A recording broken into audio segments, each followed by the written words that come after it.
Entramos al último soporte teórico de la gestión colaborativa de conflictos. Y al igual que con los otros tres, lo veremos desplegarse en concreto cuando aprendamos a analizar, diagnosticar, gestionar, contener y prevenir situaciones conflictivas en las organizaciones. Nos referimos ahora, entonces, a la teoría de las narrativas. Podemos ubicar el comienzo de la teoría de las narrativas en propuestas desarrolladas en las décadas de 1970 y 1980. Estos estudios se centran en las relaciones y en la estructura de las narrativas.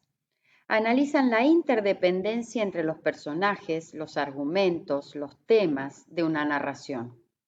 Es un abordaje teórico-práctico enrolado en todo el contexto teórico que hemos venido describiendo, es decir, está en consonancia con la teoría general de los sistemas, el constructivismo radical y el construccionismo social. Sus exponentes principales son el trabajador social australiano Michael White y su amigo y colega antropólogo David Epstone, de Nueva Zelanda. Escribieron juntos un libro que al castellano se tradujo como Medios narrativos para fines terapéuticos.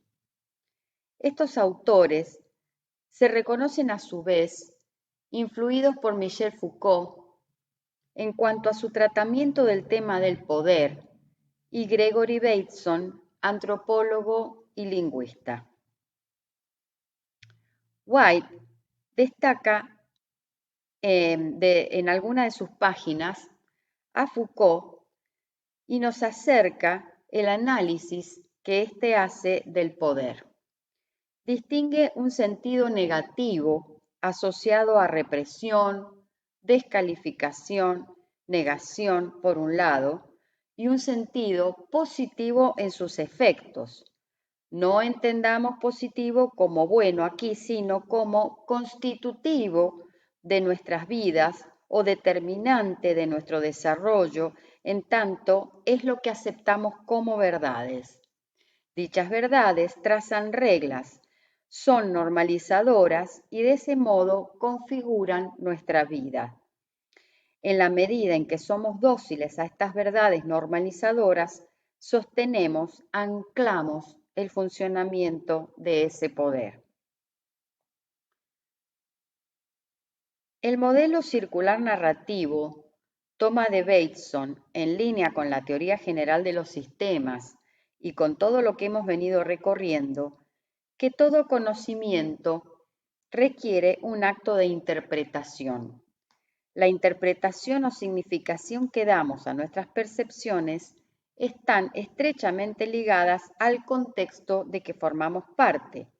Nuestro contexto espacial, temporal y cultural forma una red de supuestos con los cuales y desde los cuales interpretamos y significamos los hechos y los dichos.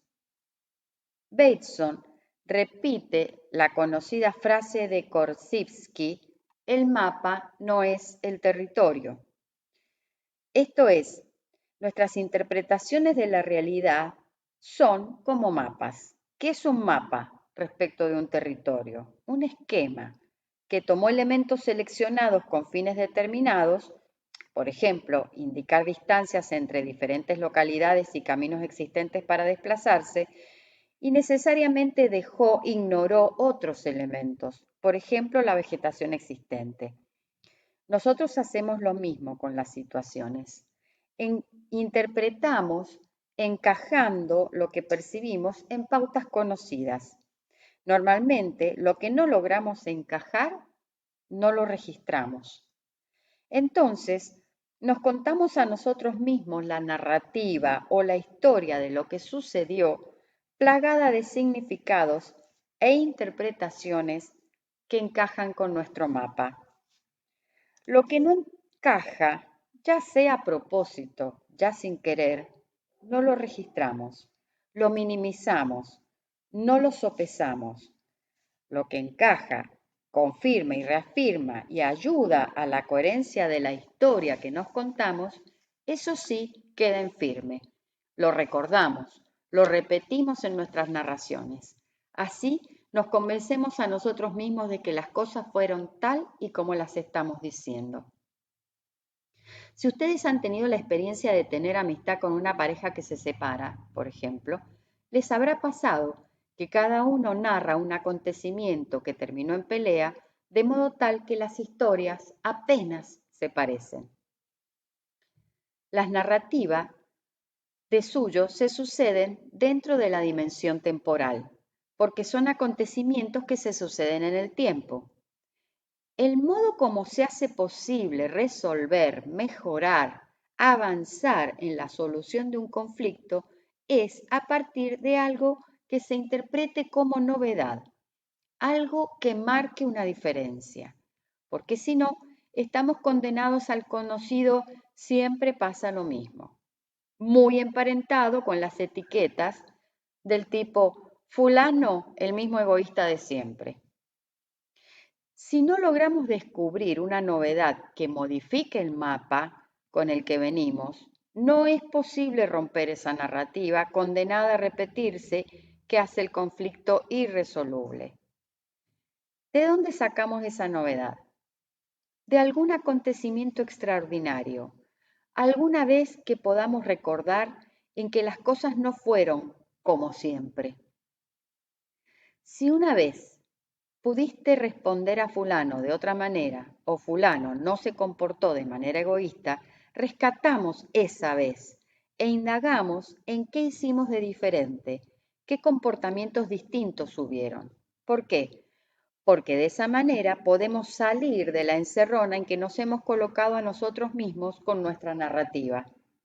Desestabilizamos la narrativa, cuestionamos nuestros supuestos, sacudimos las interpretaciones y significaciones estancadas y sólo así podremos abrirnos la posibilidad a romper las dinámicas repetitivas que estancan situaciones conflictivas. Esas situaciones como círculos viciosos que no queremos que sigan y sin embargo pareciera que no podemos romper. Nunca las narrativas, ni las nuestras, ni las de los demás, son copia fiel de los acontecimientos y sucesos. Son resúmenes, mapas, que han organizado una selección de experiencias interpretadas. Esto forma un bagaje o trasfondo que se retroalimenta con modos de actuar que se repiten, constituyendo pautas o dinámicas de interacción. Así, en nuestros sistemas de los que somos parte, nuestras familias, nuestros espacios laborales, nuestros grupos de colegas y de amigos, etc., nos vamos comportando de modos habituales, conformando cierto equilibrio, incluso con pequeños problemas que se resuelven de modos también habituales y conocidos. Nosotros seremos los que debemos juzgar si está bien así o si hemos caído en un círculo vicioso porque damos soluciones homeostáticas a problemas que necesitan una solución morfogenética. La propuesta del modelo circular narrativo apunta a estos casos en que ya no sirve una solución homeostática para volver al equilibrio, sino que hay que romper una dinámica que se ha convertido en un círculo vicioso y es necesario romper esa dinámica con nuevas reglas que propicien una morfogénesis. Para poder ver esto, es necesario reconocer alguna novedad. La novedad es posible cuando somos capaces de mirar los hechos con ojos nuevos, cuando somos capaces de romper los viejos modos de mirar lo que pasó.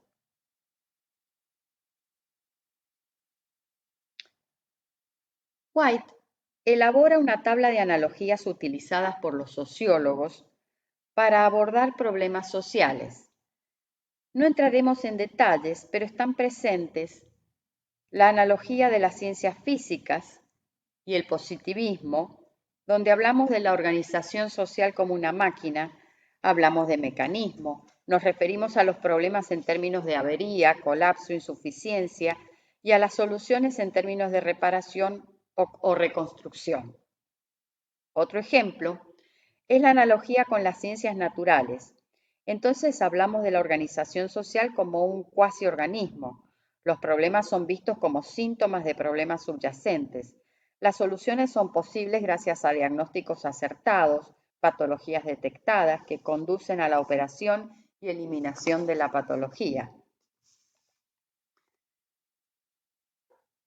También está la teoría del juego, en donde hablamos en términos de estrategias, competencias, movimientos, contrajugadas. Otra analogía son los procesos rituales, donde hablamos del rito de pasaje, la transición, la separación, la reincorporación, el paso de estatus 1 a estatus 2.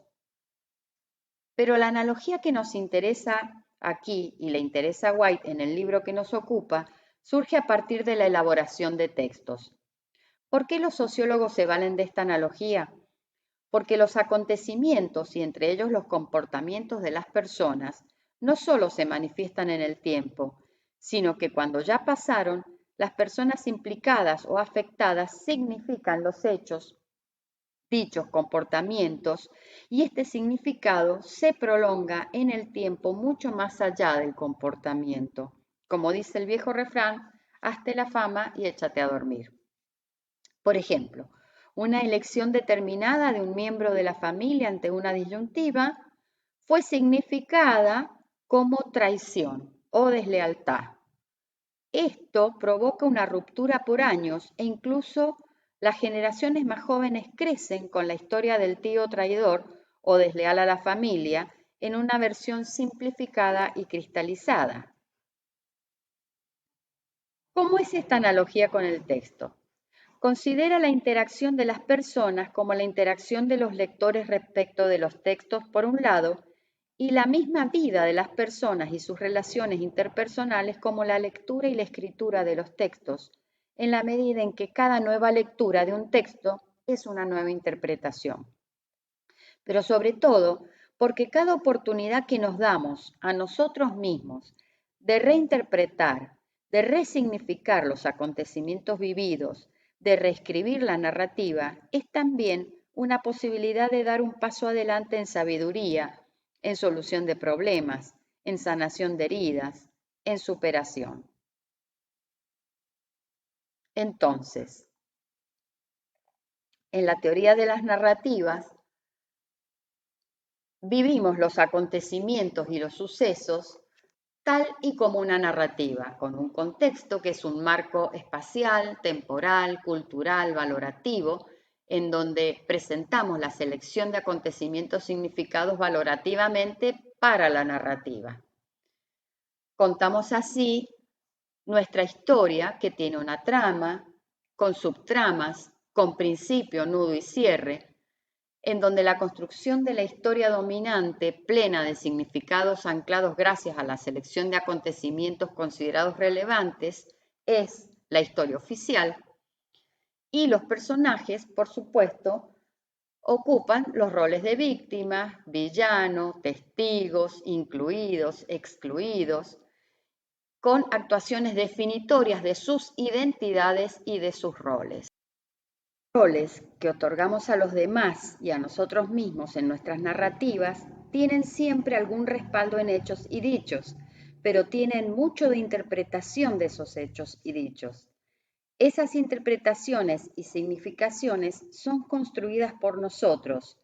Son simplificaciones que ignoran que los motivos y las razones por las cuales todos hacemos lo que hacemos nunca son simples.